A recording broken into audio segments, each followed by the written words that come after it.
Hello, I'm Holly Young, and I want to welcome you to my new listing here in the gorgeous and historic McDonald District.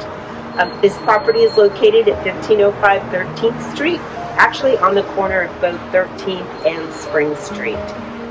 Built in 1923, this home is actually going to be 100 years old in just 2 years.